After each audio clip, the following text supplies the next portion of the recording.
kaboy ayan napagkakuan niyan.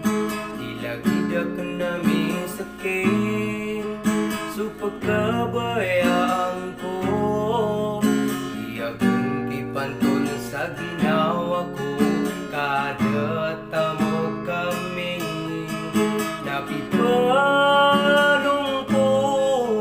Kaya magukiin na ito masisinganin, di na mapuso ako.